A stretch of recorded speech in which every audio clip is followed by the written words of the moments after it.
Obzirom da se Greiner bavi proizvodnjom različitih proizvoda, artikala od plastike, nas danas zanima ovaj deo, ljubičasti deo Greiner Bio1, koji u ukupnoj strukturi prihoda kompanije Greiner učestvuje sa nekih 22%, odnosno 1/4. Ovako izgledaju proizvodni kapaciteti, znači prvi koji je u Austriji, to je i sedište kompanije, zatim u Americi, u Mađarskoj, u Brazilu i na Tajlandu.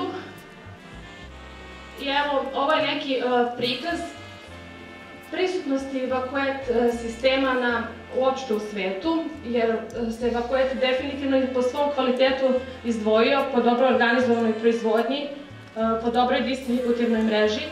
Ako možete da vidite, na vrhu epruvete se nalaze zavrtni, tako da se sa tih epruveta skida jednostavnim odšrapljivanjem, što se može uraditi bukvalno jednom rukom. Nema potrebe za onim cimanjem, odnosno ako je vakum suviše jak, kada može da dođe do trzanja i do prosipanja tog biološkog materijala.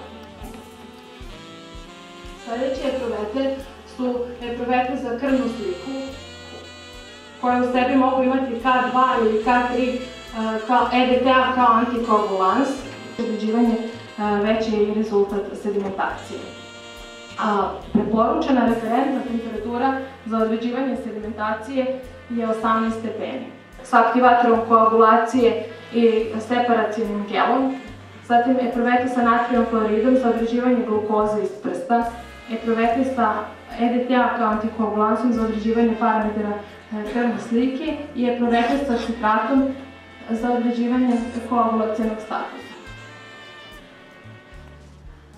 Lancete koje su vam neophodne razlikuju se po dubini uvoda,